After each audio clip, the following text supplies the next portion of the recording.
Spirit Born remade with fire. Collaboration with Soldier Blue and Catherine Wyatt.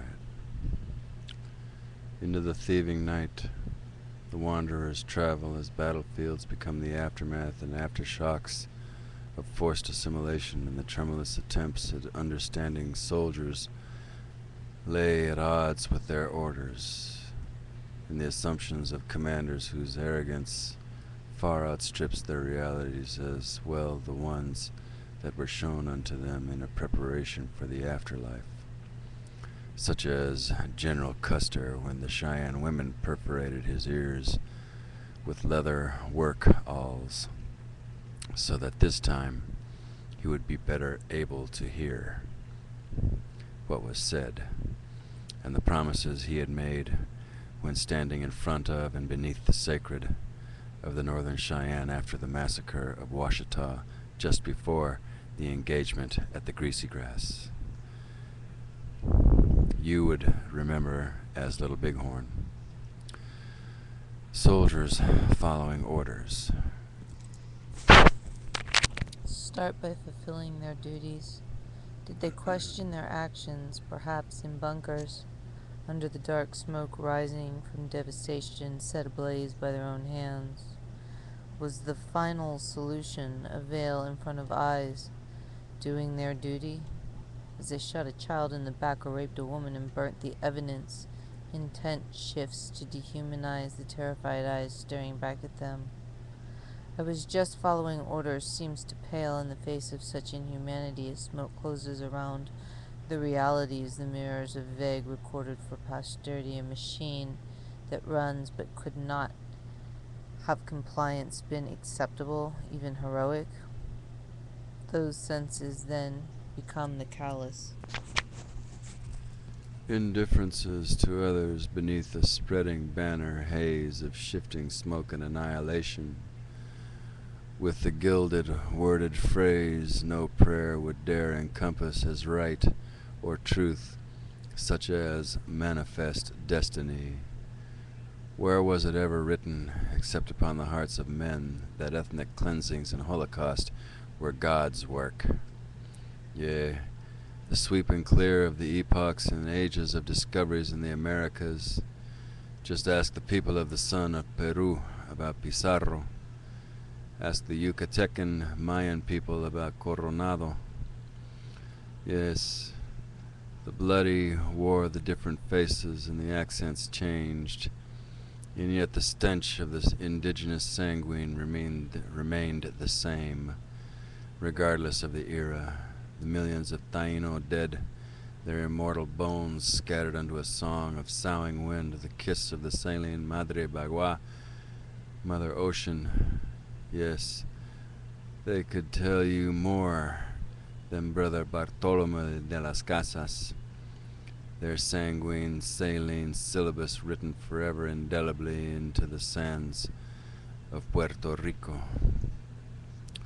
We have seen many ways and felt the wrath of the righteous, because ours were not their ways of prayerful expression, and the wind song continues upon the high deserts and the plains that glimmer with root lives of red earth, the sacred stones that saw our creation and the worlds we knew before the advent of the strangers, before the becoming of our earth that we knew as we walked and had no trepidations over, yea, before the advent of a time of wilderness and fallow thoughts.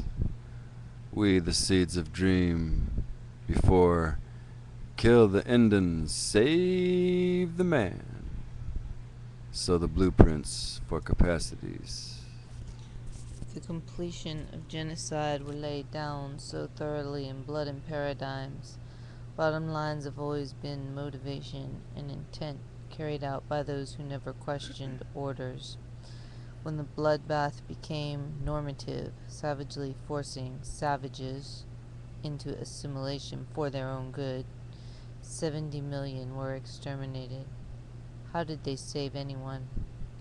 6 million in Germany. The machine turned, and as the smoke of the charred flesh lit up the night over Auschwitz, the Fuhrer spoke through split tongue. The Jews should be grateful to me for wanting nothing more than a bit of work from them. Yea, so the same words fell from the mouths of those who stripped the skin from native men, women, and children, and we ask, how could such things be? So we look at the hands that carried out orders or mentality of intent to strip humanity from humanity, and must accept there was full comprehension of each act carried out, with wide eyes and closed hearts. Did the people of other places come here, and with their smooth tongues attempted to placate their visions of the Creator with their religions, and the words that they felt made them so civilized? Or as Black Hawk of the Sauk people said, how smooth must be the language of the whites when they can make right look like wrong and wrong look like right. It is there for us all if we wish to see it. It is in the sunrise and shadows of the evening star, and in the songs born with us each time we return from immortal bone. And so the consequence of blood and the people of Red Earth become a statistic to the point where there are only vague stories of the people who once could say that that was their earth, red, indigenous, worthy of the Creator and all the beings born of that dream. And there was no manifest destiny, and the willfully ignorant had not yet arrived, and the soldiers of willful slaughter were as yet not known to us, native beings of Turtle Island, and the course of song had yet to be a dirge for all the Americas, no part less than another. The orders of not yet made to be rescinded. Yea, we of Red Earth work with the shadow ones, the soldiers left behind, and we ourselves, to cleanse the dust of ancient path,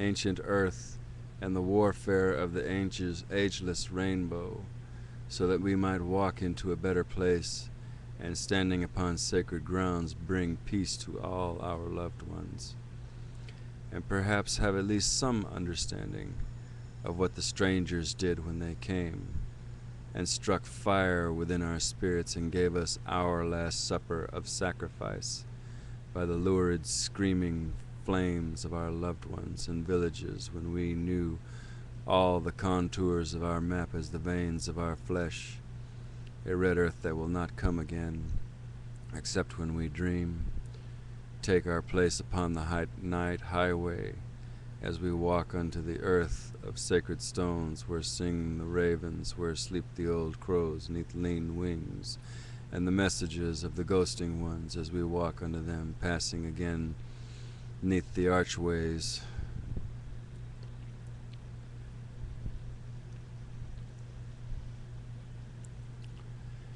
and handprints freshly blown as we walk away from the sanguine marks of overflow, a river that should not have been born, as we walk the night upon the ghost road.